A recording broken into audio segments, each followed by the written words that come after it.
வணக்கம். ஜோதிடத்துல ராசியும் லக்னமும் ஒருத்தரோட வாழ்க்கைய தீர்மானிக்கிற ரொம்ப முக்கியமான விஷயங்கள்னு சொல்லலாம். ஒரு ஜாதகத்துல லக்னம்ங்கிறது நம்மளோட உயிரையும், ராசிங்கிறது உடலையும் குறிக்கும். ஆமாங்க.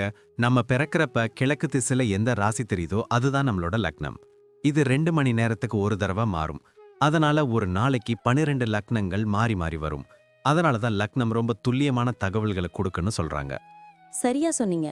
லக்னம் ஒருத்தரோட குணாதிசயங்கள், உடல் அமைப்பு, மனசு எப்படி இருக்கும், அவரோட செயல்பாடுகள், ஆயுசு, எதிர்காலம்னு எல்லாத்தையும் சொல்லும். ராசிங்கிறது நம்ம பிறக்கறப்ப சந்திரன் எந்த ராசியில இருக்காரோ அதுதான் நம்ம ராசி. சந்திரன் ஒரு ராசியில 2.25 நாள் இருப்பாரு. அதனால ஒரே ராசியில நிறைய பேர் பிறந்திருக்கலாம். சந்திரன் மனசுக்கு அதிபதின்னு சொல்றதால ராசி நம்மளோட மனநிலை, எண்ணங்கள், உணர்வுகளை பத்தி சொல்லும். தினமும் பார்க்குற ராசி பலன் கூட இந்த சந்திர ராசியை வச்சு தான் சொல்லுவாங்க. ஜோதிட ரீதியா பார்த்தா லக்னம் தான் ஒருத்தரோட முழு வாழ்க்கையும் தீர்மானிக்கிற முக்கிய காரணி. ஆமாங்க. நம்மளோட ஆளுமை, சிந்தனை, செய்யற வேலைகள், அதிர்ஷ்டம்னு எல்லாத்துலயும் லக்னம் தான் முக்கிய பங்கு வகிக்கும். ராசி அதுக்கு துணையா செயல்படும். ஒருத்தருக்கு லக்னமும் ராசியும் ரெண்டும் நல்லா இருந்தா அவரோட வாழ்க்கை நல்ல முன்னேற்றமா இருக்கும்.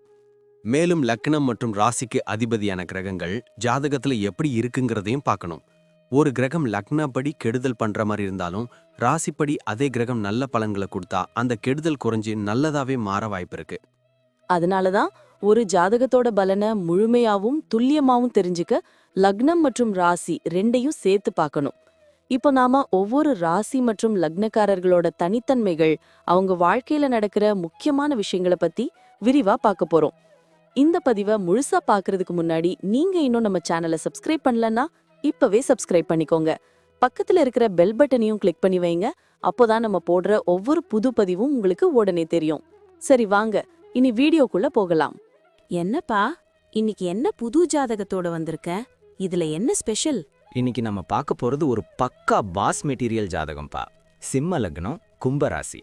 சூரியனோட பவரும் சனியோட பார்வையும் சேர்ந்த ஒரு அபூர்வமான காம்பினேஷன் இது. ஓ, சிம்ம லக்னமா? அப்போ ஆளுங்க பார்க்கவே ரொம்ப கெத்தா இருப்பாங்களோ?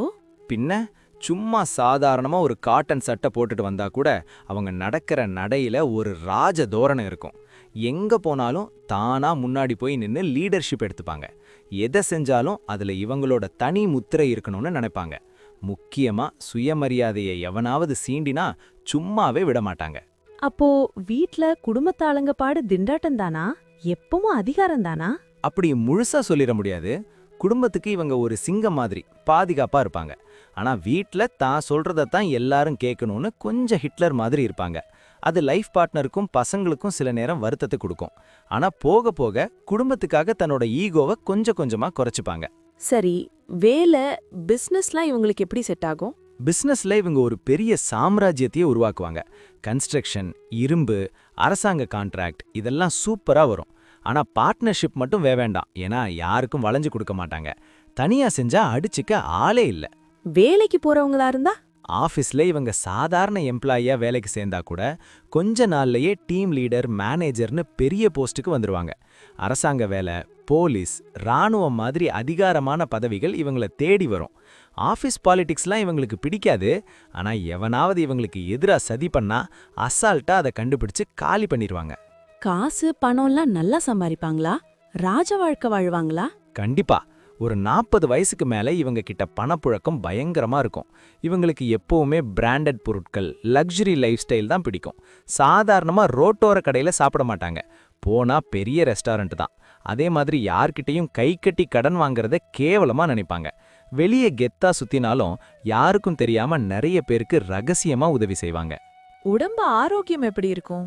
ஏதாவது பிரச்சனை வருமா? உடம்பு நல்ல கட்டுமஸ்தானதா இருக்கும். ஆனா சூரியன் ஆதிக்கம் இருக்கிறதால கண்ணு, இதயம் சம்பந்தப்பட்ட பிரச்சனை வரலாம். எப்பவும் கோபப்பட்டுட்டே இருக்கிறதால பிபி ஏற வாய்ப்பு இருக்கு. கும்பராசினால கால் வலி வரும். அதனால கோபத்தை குறைச்சிட்டு நைட்ல செல்போன் பார்க்காம நிம்மதியா தூங்குனாலே இவங்களுக்கு பாதி வியாதி வராது. பசங்க விஷயத்துல எப்படி இருப்பாங்க? பாசமா இருப்பாங்களா? உசிரையே கொடுப்பாங்க. ஆனா வெளியே காட்டிக்க மாட்டாங்க. பசங்க படிப்பு, டிசிப்ளின் விஷயத்துல ரொம்ப ஸ்ட்ரிக்டா இருப்பாங்க. பசங்க கிளாஸ்ல ஃபர்ஸ்ட் வரணும், ஸ்போர்ட்ஸ்ல சாதிக்கணும்னு இவங்களுக்கு ஒரு பெரிய ஆசை இருக்கும். பசங்க கல்யாணத்தை ஊரே வியந்து பார்க்குற மாதிரி பிரம்மாண்டமா செஞ்சு அழகு பார்ப்பாங்க. டிராவல் பண்றதெல்லாம் இவங்களுக்கு பிடிக்குமா? சாதாரண பஸ்ஸு ட்ரெயின்லலாம் போக யோசிப்பாங்க. லக்ஸரி கார், ஃப்ளைட்டு, நல்ல ஸ்டார் ஹோட்டல்னு ராஜரீதியாக தான் டிராவல் பண்ணுவாங்க. ஆன்மீக பயணம், மலை பிரதேசங்களுக்கு போறது இவங்களுக்கு ரொம்ப பிடிக்கும். வெளிநாட்டு பயணம் மூலமா பிசினஸ்ல பெரிய லெவலுக்கு போவாங்க. ஆனா வண்டி ஓட்டும்போது ஸ்பீடா ஓட்டுறத தவிர்க்கணும். சூப்பர்ப்பா. மொத்தத்துல இவங்க ஒரு மாஸ் கேரக்டர் தான். எந்த டவுட்டும் இல்ல. இவங்க பிறவி தலைவர்கள். அந்த சின்ன சின்ன ஈகோ, பிடிவாதம், முன்கோபம் இது மூணையும் மட்டும் கொஞ்சம் கண்ட்ரோல் பண்ணிக்கிட்டா இவங்க தொடாத சிகரமே வாழ்க்கையில இருக்காது. வரலாற்றுல இடம் பிடிக்கக்கூடிய ஆளுங்க இவங்க. நன்றி. நான் இப்போ சொன்ன விஷயங்கள் எல்லாம் பொதுவான பலன்கள் மட்டும்தான். உங்களுடைய சுயஜாதகத்தை பொறுத்து சில விஷயங்கள் மாறுபட வாய்ப்பிருக்கு. ஆனாலும் நான் சொன்ன பெரும்பாலான விஷயங்கள் உங்க வாழ்க்கையில நடக்கும்னு நம்புறேன். இந்த வீடியோ உங்களுக்கு பிடிச்சிருந்துச்சுன்னா நான் அடுத்து பாகம் 2 எடுக்க தயாரா இருக்கேன். பாகம் 2 வேணும்னா பாகம் 2ன்னு டைப் பண்ணுங்க. நிறைய நண்பர்கள் பாகம் 2 கேட்டா சீக்கிரமே பாகம் 2 வீடியோவை பதிவு செய்றேன். இந்த வீடியோ உங்களுக்கு பிடிச்சிருந்தா லைக் பண்ணுங்க, ஷேர் பண்ணுங்க, நம்ம சேனலை சப்ஸ்கிரைப் பண்ணுங்க, பக்கத்துல இருக்கிற ஆல் பட்டனை கிளிக் பண்ணி வச்சுக்கோங்க. அப்போதான் நாங்க போடுற வீடியோக்கள் உங்களுக்கு உடனுக்குடன் நோட்டிஃபிகேஷனா வரும். உங்களுடைய எதிர்கால வெற்றிக்கு என்னுடைய வாழ்த்துக்கள். நன்றி. வாழ்க வளமுடன்.